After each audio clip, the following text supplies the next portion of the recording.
Isipin mo ito. May nasabi kang mali sa isang meeting.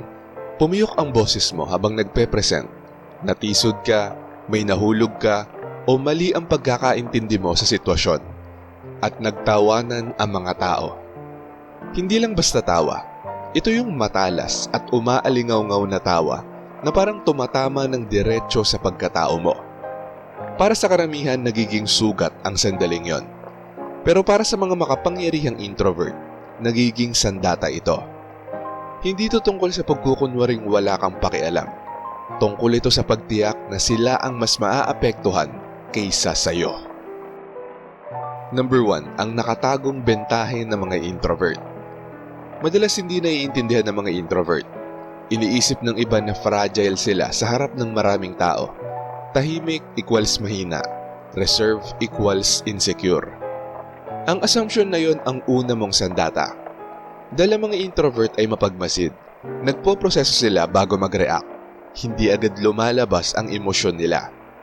Kaya kapag napahiya ka, hindi mo kailangan magpakita ng panik. At doon pa lang, nababago na ang inaasahan ng mga tao. Yung inaasahan nilang babagsak ka, pero hindi. Nababago mo na agad ang balanse ng kapangyarihan. Number 2, ang moment of impact, kung saan madalas magkamali ang mga tao. Kapag pinagtatawanan, kadalasan 3 bagay ang ginagawa ng mga tao. Sobra ang paghingi ng tawad, o pilit na sumasabay sa tawanan, o tuluyang nananahimik at nagsha-shutdown. Lahat ng ito ay ibinibigay ang kontrol sa mga tao sa paligid. Bakit? Dahil ipinapakita nito na ang reaksyon ng mga tao ang magtatakda kung sino ako ngayon. Pero dito naiiba ang ginagawa ng mga makapangyarihang introvert. Humihinto sila. Hindi yung mahaba at awkward na pagtigil. Ito yung kontrolado at sinasadyang katahimikan lang. 2 bagay ang nagagawa ng paghintong yon. Binabasag nito ang ritmo ng reaksyon ng mga tao at lumilikha ng tensyon. Yon ang teritoryo mo. Sa pagitan na yon, magsisimulang mag-isip ang mga tao. Sandali, ano kaya ang susunod na mangyayari? Ngayon, inoobserbahan ka na nila. Hindi ka na pinagtatawanan. Number 3, emotional economy. Huwag gumastos. Narito ang tuntunin. Habang mas marami kang emosyonal na enerhiyang ginagastos, mas lalo kang magmumukhang mababa ang halaga. Pinipilit ng mga public embarrassment na maglabas ka ng reaksyon, pero ang reaksyon ay isang transaksyon. Ang mga makapangyarihang introvert ay hindi pumapayag sa mga kasunduan na malulugi sila. Kaya sa halip na emosyonal na reaksyon, tumutugon sila ng may estratehiya. Halimbawa, isang kalmadong tingin na parang bahagyang natatawa pa. Isang mabagal na tango na parang kinikilala lang ang maliit na pagkakamali. At isang simpleng pagpapatuloy na kalmado at matatag. Walang rush, walang flinch. Kaya nagkakaroon ng hindi komportableng pakiramdam. Pero hindi para sa'yo, para sa kanila. Dahil ngayon ang tawanan nila ay nagmumukhang excessive, unnecessary, at medyo nakakahiya. Number 4, baguhin ng perspective nang hindi umaatake. Hindi mo kailangang gumanti ng agresibo. Madali yun hulaan at kadalasan mahina ang dating. Ang tamang galaw ay ang pagre-reframe. Halimbawa, nagkamali ka at may tumawa. Sa halip na ipagtanggol ang sarili, maaari mong sabihing, ayos, nagising tuloy ang lahat. Sige, isasama ko na yan. May karakter. Ngayong tapos na yan, maikli, kontrolado, unbothered ang dating. Hindi mo itinatanggi ang nangyari, inaangkin mo ang kwento nito. At kung sino ang may kontrol sa kwento, siya ang may kontrol sa buong sitwasyon. Number 5, katahimikan bilang sandata. Karamihan ay takot sa katahimikan pagkatapos mapahiya. Pero ang mga introvert ginagamit ito. Kapag humupa na ang tawanan, huwag mong madaliing punuin ang espasyo. Hayaan mo lang. Panatilihin ang eye contact sa 1 o 2 tao. Hindi pananakot, kundi yung matatag lang. Ano ang mangyayari? Magbabago ang enerhiya. Magsisimulang mag-adjust ang mga tao sa loob nila. Okay, baka hindi naman talaga yun big deal. Pinipilit ng katahimikan ang grupo na mag-reset. At ngayon, imbis na ikaw ang humahabol sa pag-aproba, sila na ang kusang magbibigay nito. Number 6, ang pangmatagalang laro, pagbabago ng alaala. Hindi tumatatak ang public embarrassment dahil sa pagkakamali. Tumatatak ito dahil sa reaksyon pagkatapos nito. Kung nagpapanik ka, yun ang matatandaan nila. Kung lumiit ka, yun ang maaalala nilang kahinaan. Pero kung nanatili kang kalmado, magbabago ang alaala nila. Ang awkward na sandali ay magiging, ay, ang husay ng pag-handle niya nun. Parang hindi siya naapektuhan. Medyo impressive siya. Hindi mo binura ang pagkakamali, nilampasan mo ito. Number 7, kontroladong pagiging bukas. Minsan, ang pinakamalakas na galaw ay ang banayad na pag-amin. Hindi ito panlalait sa sarili, hindi rin sobrang pagbubunyag. Yung sapat lang na katapatan para maging tao ang dating, nang hindi nawawala ang kontrol. Halimbawa, oo, hindi yun ang pinakamaganda kong moment. Tuloy na tayo. Simple, direkta, walang emosyonal na pag-apaw.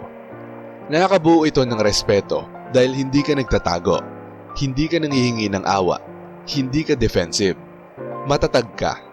At ang taong matatag ay mahirap yanigin. Number 8, bakit ito gumagana? Ang sikolohiya sa likod nito. Maraming dahilan kung bakit tumatawa ang mga tao.